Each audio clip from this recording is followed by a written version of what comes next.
Hello student, હવે જો ધોરણ 7 ની અંદર આપણે ચેપ્ટર 3 માહિતીનું નિયમન આપણે જોતા હતા. એની અંદર તમને જે શીખવાડી બે પોઈન્ટ શીખવાડ્યા છે. એક છે સરાસરી એટલે મધ્યક અને બીજું છે વિસ્તાર.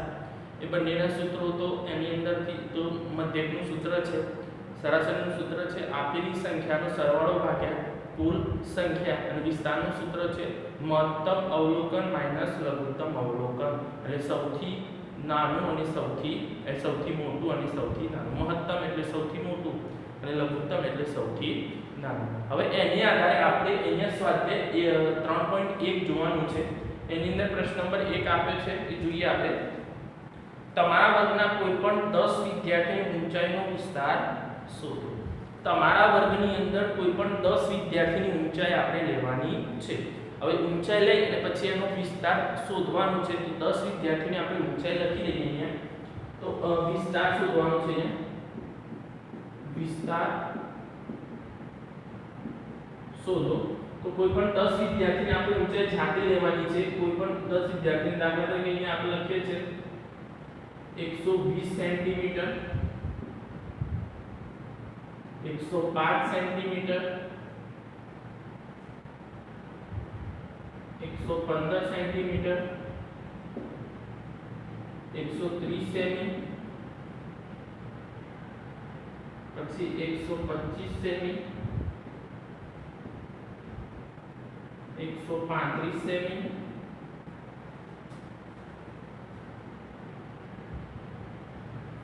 117 સેમી, 107 સેમી, 102 સેમી, 112 સેમી. તો આપણે 10 વિદ્યાર્થીની ઊંચાઈ લઈ લીધી, બરાબર. તો જે ઊંચાઈ જેવી આપણે જાતે જ ઊંચાઈ લખવાની છે, એમાં કોઈ છે નહીં. જાતે આપણે ઊંચાઈ લખવાની. તો મેં અહીંયા જાતે ઊંચાઈ તેની દર્શાવી દીધી. દરેક ઊંચાઈ અલગ અલગ છે, તો અલગ અલગ આપણે ઊંચાઈ એમની દર્શાવી દીધી. હવે આપણે વિસ્તાર શોધવા માટે પહેલો નિયમ એનો શું છે? તો વિસ્તાર શોધવા માટે પહેલું જ આપણે એને ચડતા ક્રમમાં ગોઠવવું પડે. શું કરવું પડશે? એ સંખ્યાને ચડતા ક્રમની અંદર આપણે ગોઠવી દેવાનું. તો ચડતા ક્રમની અંદર આપણે અહીંયા ગોઠવીએ છીએ. તો પહેલું લખીએ આપણે ચડતા ક્રમમાં. તો ચડતા ક્રમની અંદર આપણે જે સંખ્યાઓ આપી છે એ સંખ્યાઓની અંદર આપણે જોતું રહેવાનું કે કઈ સંખ્યા આપણે કેવી રીતે ગોઠવવાની છે ને. તો એ જે છે, બરાબર. તો ચડતા ક્રમની અંદર પહેલી આમાં કઈ સંખ્યા આવશે? તો પહેલી સૌથી નાની સંખ્યા. તો સૌથી નાની સંખ્યા કઈ છે? 102. તો અહીંયા આપણે લખીશું 102. પછી કઈ આવશે? તો 105. પછી કઈ આવશે? 107. પછી 20, 25, 17, 7, 12 આવશે. 112. પછી આવશે 115. પછી 117,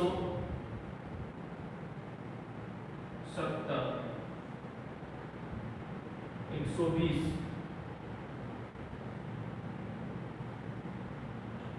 પછી 125, 130, 135. 1, 2, 3, 4, 5, 6, 7, 8, 9 એ 10 સંખ્યાઓ એની થઈ ગઈ, બરાબર. તો આપણે 10 સંખ્યા આપી દીધી. તો આપણે 10 સંખ્યાઓ લખી દીધી અને ચડતા ક્રમમાં ગોઠવી દીધી. આપણે શું કરી દીધું? ચડતા ક્રમની અંદર આપણે ગોઠવી દીધી. હવે ચડતા ક્રમમાં તો આપણે પહેલું લખ્યું મહત્તમ અવલોકન એટલે સૌથી મોટી ઉંમર. સૌથી મોટી ઉંમરની ઊંચાઈ અથવા એની ઉંમરની ઊંચાઈ લખીએ તો સૌથી મોટી ઊંચાઈ અથવા સૌથી વધુ ઊંચાઈ એ પણ આપણે લખી શકીએ. આપણને સરળતા રહે એ રીતે આપણે લખી શકીએ કે આપણે લખીએ કે સૌથી વધુ ઊંચાઈ. તો સૌથી વધુ ઊંચાઈ કેટલી છે? 135 સેન્ટીમીટર. અને સૌથી ઓછી ઊંચાઈ, સૌથી ઓછી ઊંચાઈ તો કેટલી છે? 102 સેન્ટીમીટર. કેટલી છે? 102 સેન્ટીમીટર. હવે આપણે વિસ્તાર શોધવો છે. તો વિસ્તારનું સૂત્ર લખીએ આપણે. વિસ્તાર બરાબર મહત્તમ અવલોકન માઈનસ લઘુત્તમ અવલોકન, અથવા આ મહત્તમ અવલોકન અને લઘુત્તમ અવલોકનની જગ્યાએ મેં તમને કીધું છે ધ્યાન રાખજો, સૌથી વધુ ઊંચાઈ માઈનસ સૌથી ઓછી ઊંચાઈ એ પણ આપણે લઈ શકીએ છીએ. તો આપણે જે લેવું હોય એ રીતે એને સૂત્રની અંદર મેં તમને કીધું જે રીતે સૌથી મોટું સૌથી નાનું લઈ શકાય, સૌથી વધુ સૌથી ઓછું, બરાબર. એ જે પણ આપણે અહીંયા સૂત્રની અંદર આનો ઉપયોગ કરીએ છીએ. તો મહત્તમ અવલોકન મ અ એટલે મહત્તમ અવલોકન, તો મહત્તમ અવલોકન 135 માઈનસ 135 માંથી 102 માઈનસ કરીએ આપણે તો કેટલા મળશે આપણને 33 સેમી. કેટલો મળશે 33 સેન્ટીમીટર. તો આ રીતે આપણે એનો વિસ્તાર શોધી શકાય. શું શોધી શકાય છે? વિસ્તાર શોધી શકાય છે. 135 35 માંથી 2 માઈનસ કરીએ તો કેટલા આવશે 33 સેન્ટીમીટર. તો આ રીતે તમે તમારી રીતે અહીંયા જે ઊંચાઈ મેં લખી છે એમાં તમારી રીતે લખીએ તો પણ તમે લખી શકો છો. એવું નહીં તમે અહીંયા લખી છે એ જ પ્રમાણે તમે તમારી જાતે પણ એને લખી શકો અને આ દાખલો તમે ગણી શકાય છે. તો આપણે આ રીતે એનો વિસ્તાર શોધવાનો છે. હવે જો પ્રશ્ન નંબર 2, કોઈ વર્ગના એક મૂલ્યાંકનમાં મેળવેલ નીચે દર્શાવેલા ગુણને કોષ્ટકમાં દર્શાવો. બરાબર. તો કોષ્ટકની અંદર આપણે એક ગુણ દર્શાવવાના છે. હવે કોષ્ટક આવૃત્તિ કોષ્ટક આપણે દોરવાનું છે. તો આવૃત્તિ કોષ્ટકની અંદર આપણે શું, તો આવૃત્તિ કોષ્ટક દોરવા માટે ધ્યાન રાખજો અહીંયા હું દોરું છું કોષ્ટક, પછી આપણે એની ગણતરી અહીંયા કરીશું. તો આવૃત્તિ કોષ્ટક અહીંયા જોઈએ. આવૃત્તિ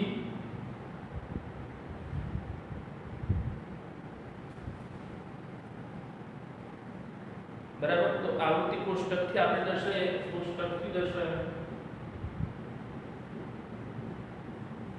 તો આવૃત્તિ કોષ્ટક એ આપણે છઠ્ઠા ધોરણની અંદર ભણ્યા છે કે કઈ રીતે આપણે દર્શાવવાનું છે. તો આપણને અહીંયા ગુણ આપેલા છે તેના 3 ભાગ પાડીશું આપણે. તો અહીંયા આપણે દર્શાવીએ ગુણ, પછી આવૃત્તિ, ચિહ્ન, આવૃત્તિ ચિહ્ન એમ 3 ભાગ આપણે પાડવાના છે. અને અહીંયા આવશે વિદ્યાર્થીઓની સંખ્યા. શું આવશે? વિદ્યાર્થીઓની સંખ્યા. આ રીતે આપણે કોષ્ટક બનાવવાનું છે.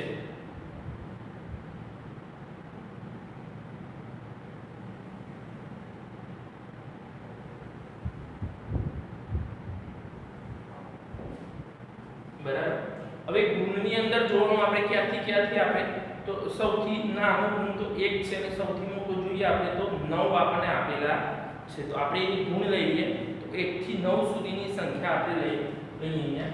તો જો 1 2 3 4 5 6 7 8 અને 9. તો આ 9 સુધીના આપણે લઈ લઈએ. અહીંયા આ રીતે કરી દઈએ કે આપણને ભૂલ પડે નહીં.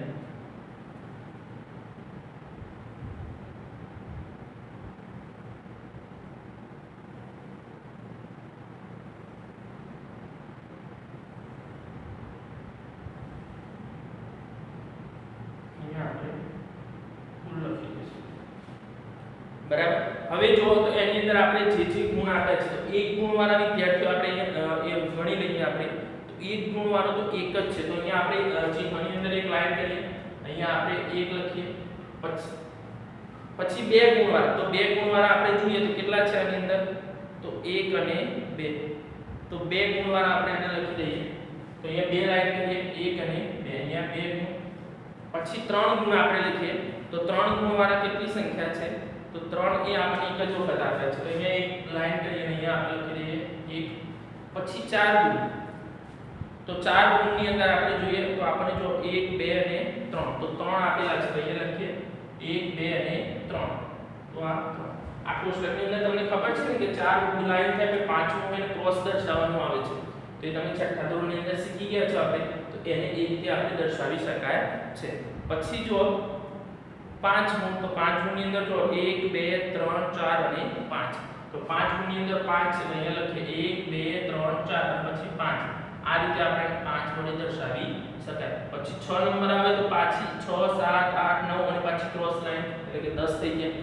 એક કે 5 5ની જોડ બનાવવાની આવે. આપણે છઠ્ઠામાં ભણી ગયા છે એટલે આપણે વધારે એને જોતા નથી. પછી જો 6 નંબર 6 ગુણ મેળવ્યા હોય કેટલા વિદ્યાર્થી? તો 1 2 3 અને 4. તો અહીંયા આપણે લખી દઈએ 1 2 3 અને અહીંયા 4. પછી જોઈએ આપણે 7 ગુણ, તો એની અંદર 2 છે, 1 અને 2.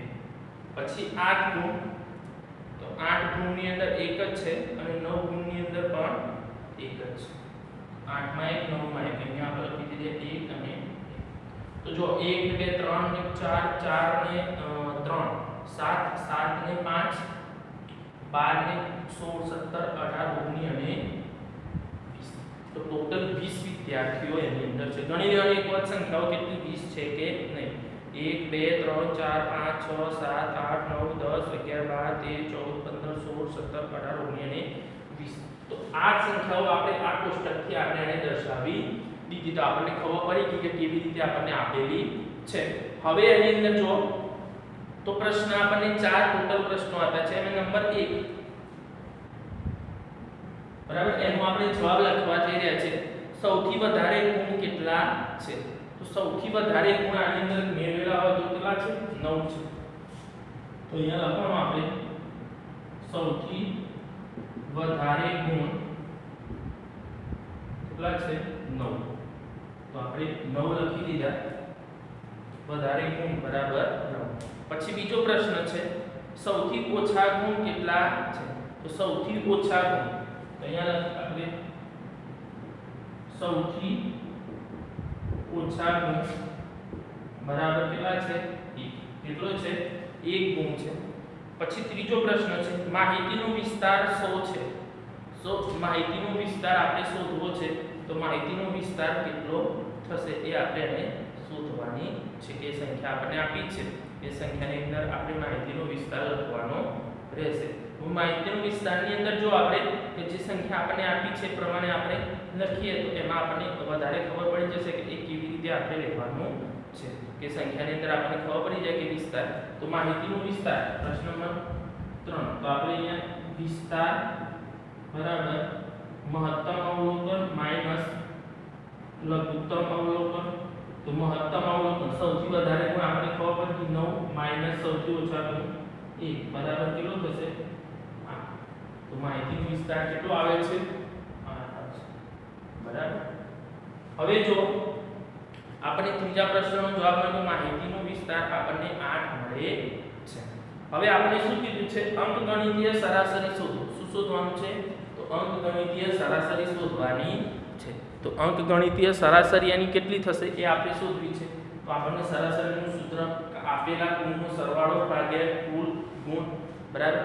તો એને આપણે એ રીતે સૂત્રનો ઉપયોગ કરીને વિદ્યાર્થીઓની કુલ સંખ્યા બરાબર. તો કુલ સંખ્યાથી પણ આપણે એને લઈ શકાય છે કે આપેલી બધી સંખ્યાનો સરવાળો ભાગ્યા કુલ સંખ્યા. એ રીતે પણ આપણે સૂત્રની અંદર જે રીતે લેવું તમારા સૂત્રની અંદર જો એ નામનું લેવું તો નામનું પણ લઈ શકીએ આપણે અને એ પ્રમાણે આપણે લેવું તો એ રીતે લઈ શકાય. તો જો પ્રશ્ન નંબર 4 એમાં છે સરાસરી બરાબર આપેલી સંખ્યાનો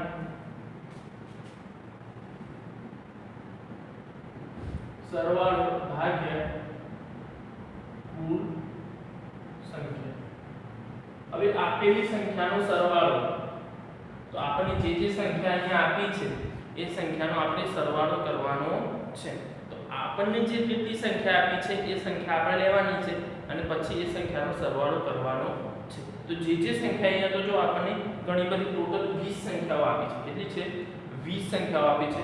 પણ આપણે સરળતા માટે શું કરીશું? જે સંખ્યા એક જ આપેલી છે એટલે એક આપણે લખી દઈશું. પછી બે વખત આપી છે એટલે 2 ગુણ્યા 2 કરી દઈશું. ખબર પડે છે કે એની અંદર જો એકની સંખ્યા એક જ છે તો આપણે અહીંયા 1 લખી દીધો પ્લસ 2 આપણને 2 વખત આપ્યા છે એટલે 2 ગુણ્યા 2 કરીશું પ્લસ 3 આપણને એક જ વખત આપ્યા છે એટલે ત્યાં 3 લખી દઈશું પ્લસ 4 આપણને 3 વખત આપ્યા છે એટલે અહીંયા કહીશું 4 ગુણ્યા 3 પ્લસ પછી 5 આપણને 5 વખત આપ્યા છે અહીંયા લખીશું 5 ગુણ્યા 5 પ્લસ જે સંખ્યા આપણને જેટલી વખત આપેલી છે એ વખત આપણે એટલી વખત લખી દેશું. પછી 6 છે 4 વખત આપે છે અહીંયા લખીશું 6 ગુણ્યા 4 પ્લસ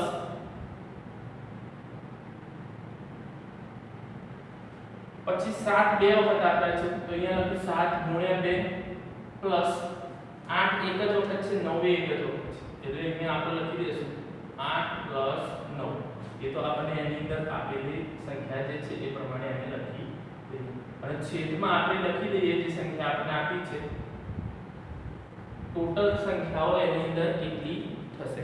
તો ટોટલ સંખ્યા આપણે એની અંદર તો અહીંયા તો આપણે ટોટલ મળી કેટલી છે 20 છે. કેટલી આપી છે આપણે 20 સંખ્યાઓ આપેલી છે.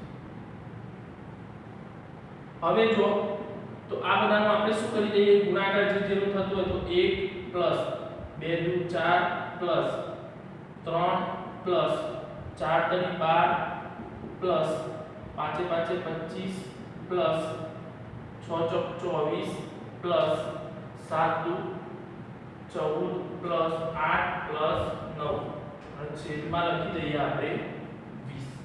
બરાબર. તો આપણે એની સંખ્યાને લખી દીધું કે જે આપણે આપી તે સંખ્યા આપણે આ બધાનો આપણે સરવાળો કરવાનો છે. ધ્યાન રાખજો અહીંયા લખાયેલું છે થોડું દાખલો બાકી છે એટલે અહીંયા લખાવું છું. તો આ બધાનો સરવાળો કરવો છે. તો આ બધાનો સરવાળો કરી લઈએ આપણે. તો આપણને જે સંખ્યા આપી છે દાખલા તરીકે જો 1 ને 4 5 5 ને 3 તો 5 ને 3 કેટલા થશે 8 8 ને 12 20 20 ને 25 45 45 ને 24 એટલે 49 59 69 અને 14 તો 70 70 ને 3 લઈએ આપણે તો 83 83 અને 8 તો 83 અને 8 આપણે લઈએ છે એ એની મળશે 91 91 ને 9 એટલે કેટલા થશે 100. જો તમને આ રીતે ના ખબર પડે તો તમારે 2 2 3 સંખ્યાઓ લઈને એનો સરવાળો કરી દાખલા તરીકે પહેલી 5 સંખ્યાનો સરવાળો અને બીજી 5 સંખ્યાનો સરવાળો પણ કરી ટોટલ એનો સરવાળો કેટલો આવે છે 100 ભાગ્યા કેટલા આવશે તો ટોટલ સરવાળો આપણને 100 મળે છે અને ભાગ્યા આપણે 20 કરી દીધા. તો જો અહીંયા 0 0 નીકળી ગઈ અને 2 પંચા 10 એટલે અહીંયા કેટલા આવશે 5 કેટલા આવશે 5. તો આ રીતે આપણે એની અંદર એની સરાસરી શોધી શકાય છે. ધ્યાન રાખવાનું એની અંદર વધારે મોટી સંખ્યા છે આપણે ગુણાકાર સ્વરૂપે લખી અને પછી એને લખી દીધું તેના જે સૂત્રો છે સૂત્રો પણ યાદ રાખવાના અને જે પ્રમાણે આપણે આપ્યું છે એ પ્રમાણે આપણે એને લખી શકીએ છે. તો આ રીતે આપણે એને પ્રશ્નના જવાબ આપવાના છે. આટલું તમે લખી દો. પછી આ લખી લો પછી આગળનો પ્રશ્ન નંબર 3 હું તમને શીખવાડું.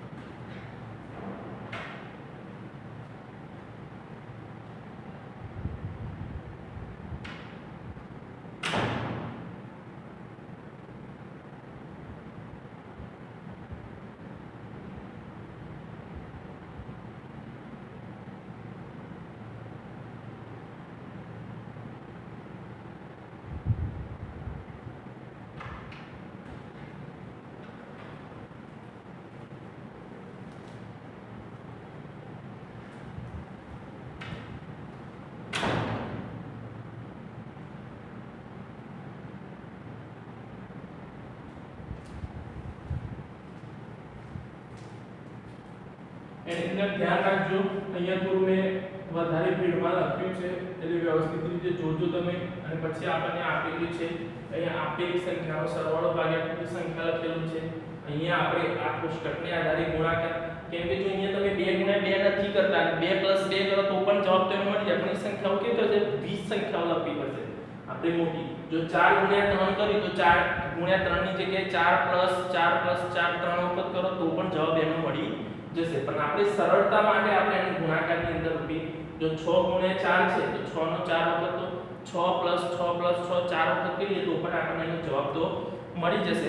એટલે એ રીતે કરો તો પણ ચાલે પણ આપણને સરળતા માટે આપણે આ રીતે કરેલું છે. તો ધ્યાન રાખવાનું એની અંદર વ્યવસ્થિત રીતે સારા અક્ષરે તમારે એને લખવાનું છે.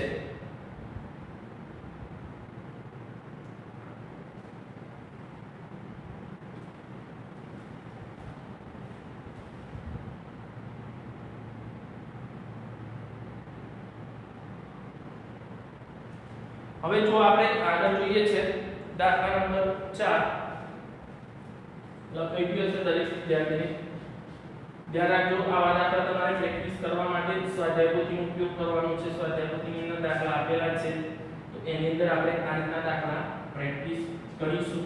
બરાબર. પછી તમારે જો સ્વાધ્યાય પોથી વધારે એનાથી વધારે પ્રેક્ટિસ કરવી હોય તો એના માટે તમારી જોડે પ્રેક્ટિસ વર્ગ હશે તો પ્રેક્ટિસ વર્ગથી પણ તમે વધારે પ્રેક્ટિસ કરી શકાય છે. તો જે આપણે પ્રેક્ટિસ વર્ગ આપ્યું હોય તો એમાંથી પણ તમે દાખલા પ્રેક્ટિસ કરી શકશો. બરાબર. તો એ રીતે પ્રેક્ટિસ કરવા માટે તમારે પ્રેક્ટિસ વર્ગનો પણ તમે ઉપયોગ કરી શકાય છે તો એનાથી પણ તમે એને પ્રેક્ટિસ કરી શકાય. તો ધ્યાન રાખવાનું સારી રીતે વ્યવસ્થિત વારંવાર દાખલા ગણશો તમે તો દાખલા તમને આવડી જશે. બરાબર. એકદમ ઈઝી દાખલા છે.